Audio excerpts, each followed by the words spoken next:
তারপর আসো 19 নম্বর, motivation to learn can be sustained by, motivation প্রেরণা, টু লার্ন শিখতে, বলছে প্রেরণা শিখতে, ক্যান বি সাস্টেইন বাই, একে সাস্টেইন করা যেতে পারে, মানে একে ধরে রাখা যেতে পারে। তাহলে মোটিভেশন টু লার্ন মানে শিখতে, যে মোটিভেশন, শিখতে মোটিভেশন বলতে অ্যাকচুয়ালি বাংলাটা বলি আমি, এখানে ইংরেজিগুলো খুব ঘুরিয়ে ঘুরিয়ে বলছে। হ্যাঁ, মানে তুমি যে শিখছো, লার্ন করছো, লার্ন করার ক্ষেত্রে তুমি তোমার মোটিভেশনটাকে ধরে রাখবে, মোটিভেশনটাকে ধরে রাখবে, বা তোমার ছাত্ররা যে শিখছে, তোমার ছাত্রদের শেখার ক্ষেত্রে তুমি তাদের মোটিভেশনটাকে ধরে রাখতে চাইছো, তো ধরে রাখার জন্য তুমি কি করবে? পানিশিং দ্য চাইল্ড, শিশুদেরকে তুমি শাস্তি দেবে? আচ্ছা বলো, তুমি যদি তোমার শিশুদেরকে শাস্তি দাও, মানে তোমার ছাত্রদেরকে শাস্তি দাও, তাহলে সে কি শিখনে মোটিভেশনকে ধরে রাখতে পারবে? নিশ্চয় ধরে রাখতে পারবে না। সে কি করবে? পালিয়ে যাওয়ার চেষ্টা করবে। সে কি করবে? পালিয়ে যাওয়ার চেষ্টা করবে। কখনো শাস্তি দিয়ে কাউকে মোটিভেট করা যায় না। তাহলে দিস অপশন ইজ রং। তারপর কি বলছে? Focusing on mastery oriented goals. Focusing on mastery oriented goals বলতে তোমাকে সব সময় কি করতে হবে? মাস্টারি ওরিয়েন্টেড গোলস মানে দক্ষতা কেন্দ্রিক যে কাজগুলো রয়েছে, এই দক্ষতা কেন্দ্রিক লক্ষ্যের উপরই ফোকাস করতে হবে। ইয়েস, কারণ হলো স্টুডেন্টের মধ্যে যদি দক্ষতা কেন্দ্রিকতা থাকে, দক্ষতা কেন্দ্রিক গোল থাকে, লক্ষ্য থাকে, তাহলে তারা সেটাকে অ্যাচিভ করলে আরো বেশি মোটিভেট হতে পারবে। কারণ তারা যত শিখবে তত মোটিভেট হতে পারবে। ওকে, তার মানে this option is right, this option is right. তারপর কি বলছে? Giving very easy task to children, ছাত্রদেরকে তুমি কি করবে? বেশি বেশি করে সহজ কাজ দেবে। বেশি বেশি করে সহজ কাজ দিলে সে কি মোটিভেশন ধরে রাখতে পারবে? বলো, বেশি বেশি সহজ কাজ দিলে কি মোটিভেশন ধরে রাখতে পারবে? ব্যাপারটা হলো বেশি বেশি বেশি সহজ কাজ দিলে কি হবে? তারা সেই সহজ কাজগুলো যখন পেরে যাবে, তখন তাদের মধ্যে একটা চলে আসবে, মানে বোর ফিল চলে আসবে। বোর ফিল বলতে তারা তাদের মধ্যে একঘেয়েমিতা চলে আসবে। ওকে, তাহলে মাথায় রাখতে হবে তাদের মধ্যে যাতে একঘেয়েমিতা না আসে সেটার উপর জোর দিতে হবে। আচ্ছা, তারপর কি বলছে? ফোকাসিং, এটা তো হবে না। ফোকাসিং অন রোড মেমোরাইজেশন, শুধু মুখস্থ পড়া পড়াবে, শুধু মুখস্থ পড়া পড়িয়ে মোটিভেশনকে সাস্টেইন করা যায় না, ধরে রাখা যায় না। তাহলে মাথা রাখতে হবে তাদের দক্ষতা ভিত্তিক বা দক্ষতা কেন্দ্রিক লক্ষ্যের উপরই ফোকাস করতে হবে। দক্ষতা, আচ্ছা তোমরা মানেটা মনে হয় বুঝতে পারোনি। Focusing on mastery oriented goals মানে দক্ষতা কেন্দ্রিক লক্ষ্যের উপর জোর দিতে হবে, মানে বুঝতে হবে তোমাকে যে শিশু যে কাজ করার অ্যাবিলিটি রাখে, যে শিশু যে কাজ করার মাস্টারি রয়েছে যা তার মধ্যে, সেটার উপর ফোকাস করতে হবে। তাহলে সেই শিশু কি করবে? তার কাজটাকে আগ্রহের সাথে করবে। এখন ধরে নাও কোন একটা শিশু কোন একটা নির্দিষ্ট কাজ করার দক্ষতা তার রয়েছে, তাকে যদি সেটাই করানো হয় তাহলে সে কি করবে? সেটাকে খুব মোটিভেশনের সাথে করতে পারবে। আচ্ছা, তারপর আসো সেম। সেম মানে কি? লজ্জা। সেম ড্যাশ, লজ্জা। কি লজ্জা? Has no relation to cognition, প্রজ্ঞার সাথে বা জ্ঞানের সাথে লজ্জার কোনো সম্পর্ক নেই। লজ্জার কোনো সম্পর্ক নেই, সত্য কথা।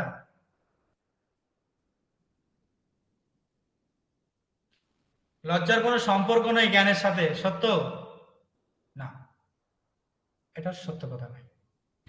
লজ্জা, shame has no relation to cognition, লজ্জার জ্ঞানের সাথে কোনো সম্পর্ক নাই, এটা ভুল, অবশ্যই ভুল, মাথায় মাথায় থাকবে।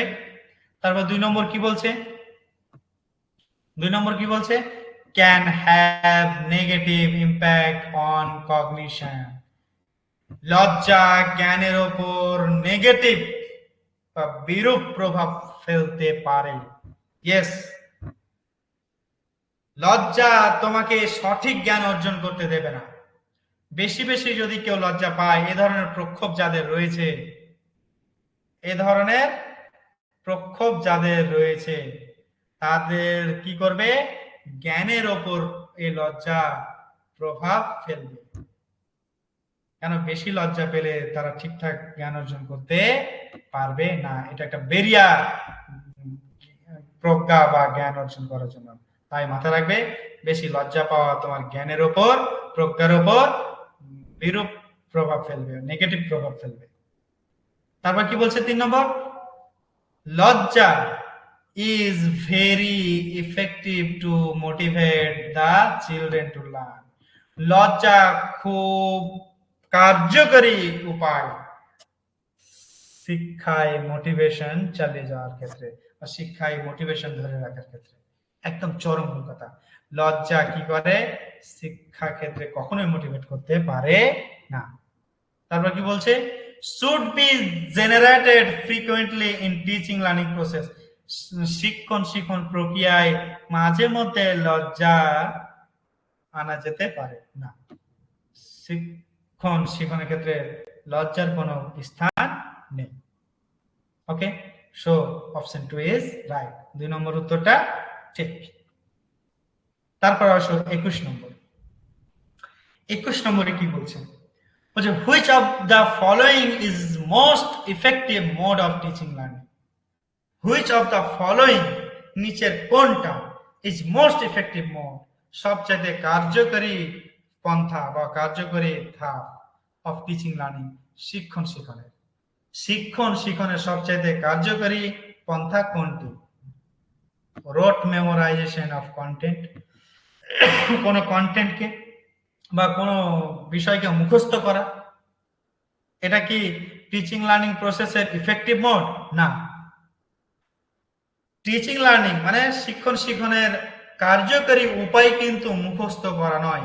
মুখস্থ করা সবচাইতে লো লেভেল নলেজ, মুখস্থ করা সব থেকে লো লেভেল অ্যাক্টিভিটি। কেউ মুখস্থ করে কোনো কিছু করছে মানে এটা নিশ্চয় তার পাণ্ডিত্য নয়, এটা জাস্ট নকল করা। কারণ মুখস্থ থাকার সাথে সাথে তার পাণ্ডিত্য মানে তার কি থাকবে? নলেজ থাকবে, তার থট থাকবে, তাহলে সে পণ্ডিত। তাই এখানে কি বলতে চাইছে যে টিচিং লার্নিং এর ক্ষেত্রে ইফেক্টিভ মোড কোনটা, মানে কার্যকরী উপায় কোনটা? রোট মেমোরাইজেশন, কোন বিষয়কে মুখস্থ করা, এটা কিন্তু কার্যকরী উপায় নয়। সো রং। তারপর কি বলছে? Exploration of relationship between concept, বলছে ধারণার মধ্যে কি সম্পর্ক রয়েছে এটাকে খোঁজ করা। ধারণার মধ্যে অনেকগুলো কনসেপ্ট রয়েছে, সেই কনসেপ্ট গুলোর মধ্যে কি সম্পর্ক রয়েছে, একে যদি আমি খোঁজ করি তাহলে কি হবে? স্টুডেন্ট বেশি বেশি শিখতে পারবে, বেশি বেশি নলেজ অর্জন করতে পারবে। তাই এটি একমাত্র কি কার্যকরী উপায় শিক্ষণের ক্ষেত্রে, টিচিং লার্নিং এর ক্ষেত্রে এটা একটা কার্যকরী উপায়। কেন? যখনই কোনো কনসেপ্টের রিলেশনশিপ, কোন একটা ধারণার সাথে আরেকটা ধারণার কি সম্পর্ক রয়েছে, এগুলো যখন স্টাডি করব তখন কি হবে? সঠিক জ্ঞান অর্জন করতে সক্ষম হবে। ওকে, তারপরে কি বলছে? Observation without analysis. Observation without analysis বলতে কোনো বিশ্লেষণ ছাড়াই পর্যবেক্ষণ করা না। বিশ্লেষণ ছাড়া পর্যবেক্ষণ করা কখনো ইফেক্টিভ না, কার্যকরী উপায় না। ইমিটেশন এন্ড রিপিটেশন, কাউকে অনুসরণ করা আর সেটাকে পুনরাবৃত্তি করা, অনুসরণ করা আর পুনরাবৃত্তি করা, মানে অনুকরণ করছি কাউকে আর অনুকরণ করে আবার পুনরাবৃত্তি করছি, এটা কখনো কার্যকরী হতে পারে না। So option 2 is right. তারপর 22 নম্বর কোশ্চেন কি বলছেন? A teacher should analyze the various errors made by students on a given task because, বলছে a teacher should analyze, একজন শিক্ষকের উচিত বিশ্লেষণ করা। কি বিশ্লেষণ করা? the various errors, মানে বিভিন্ন ধরনের যে ভুল রয়েছে সেই ভুলগুলোকে বিশ্লেষণ করা, যে ভুলগুলো কি হচ্ছে? মেড বাই স্টুডেন্ট বা ছাত্রদের দ্বারা ঘটছে, অন এ গিভেন টাস্ক, কোন একটা কাজের উপর। বিকজ, কারণ। এখানে মূল কথাটা কি, যে কোন একটা কাজ দেওয়া হয়েছে, সেই কাজটা করার ক্ষেত্রে স্টুডেন্টের মধ্যে কি হচ্ছে, স্টুডেন্টের দ্বারা বিভিন্ন ধরনের ভুল হচ্ছে, আর সেই বিভিন্ন ধরনের ভুলকে বিশ্লেষণ করা উচিত একজন শিক্ষকের।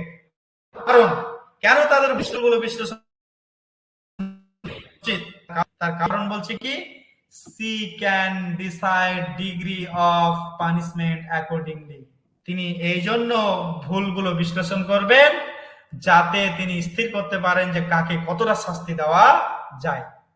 না ভাই, কারোর ভুল বিশ্লেষণ এই জন্য করা হয় না যে তাকে শাস্তি দেবে কতটা, এটার জন্য ভুল বিশ্লেষণ হয় না। এগুলো সঠিক বা ইফেক্টিভ বা পেডাগজিক্যাল টিচারের বৈশিষ্ট্য নয়। টিচার হওয়া অত সহজ নয়। আমি বারবার বলেছি, সংসার চালানোর জন্য টিচারকে এত বেতন দেওয়া হয় না, টিচারকে সমাজ গড়ার জন্য বেতন দেওয়া হয়। তাই মাথায় রাখবে, মানে পানিশমেন্ট, শাস্তি দেওয়ার জন্য যে ভুল বিশ্লেষণ করবেন টিচার, এটা হতে পারে না। তাহলে this option is wrong. 2 number কি বলছে, আন্ডারস্ট্যান্ডিং অফ এরর্স আর meaningful in the teaching learning process. Understanding of errors, understanding of errors বলতে, আন্ডারস্ট্যান্ডিং অফ এরর্স বলতে আন্ডারস্ট্যান্ডিং অফ এরর্স বলতে বোঝায় ভুলগুলোকে বোঝা, ভুলগুলোকে বোঝা। তার মানে ভুলগুলোকে বোঝা আর মিনিংফুল, মানে ভুলগুলোকে বোঝা হলো অর্থপূর্ণ ইন টিচিং লার্নিং প্রসেস, শিক্ষণ প্রক্রিয়ায়। অবশ্যই শিক্ষণ প্রক্রিয়ায় ছাত্রদের ভুলগুলোকে বোঝা কিন্তু একটা অর্থপূর্ণ কাজ। কেন? টিচার যদি ছাত্রদের ভুলগুলোকে বুঝতে পারেন, তাহলে সেই টিচার কি করতে পারবেন, সেই সমস্যাকে আরো ইফেক্টিভলি পড়াতে বা সমাধান করতে পারবেন। সেই সমস্যা সমাধান করতে আরো সহজ হবে টিচারের। ওকে, সো অপশন 2 ইজ রাইট। এখানে এটাই উত্তর ঠিক হবে। তারপর কি বলছে 3 নম্বর, 3 নম্বর কি বলছে, she can segregate those who made more errors in comparison to others. যারা বেশি ভুল করবে তাদেরকে অন্যদের থেকে আলাদা করে দিতে হবে না। এই আলাদা করার জন্যই কিন্তু ভুল অ্যানালিসিস করা হয় না। ভুল অ্যানালিসিস করা হয় কিসের জন্য? বোঝার জন্য যে ভুলগুলো কেন হচ্ছে। তারপর কি, learning is solidly based on correction of errors. Learning মানে শিখন মূলত ভুল শুধরানোর উপরই ভিত্তি করে ঘটে। আসলে লার্নিংটা টোটালটা ভুল শুধরানোর উপরই ঘটে এমন নয়। Learning just construction of knowledge, জ্ঞান অর্জন করার জন্য লার্নিং ঘটে। So this option is also wrong. Okay, তারপর আসো 23। কি বলছে, it is difficult for children to learn when. বলছে it is difficult for children, এটা ছাত্রদের জন্য, সরি, শিশুদের জন্য খুব কঠিন। এটা শিশুদের জন্য কঠিন টু লার্ন, শিখতে। বলছে ছাত্রদের জন্য শিখনে কঠিন হয় যখন, যখন কি, information is presented in disconnected চাঙ্কস।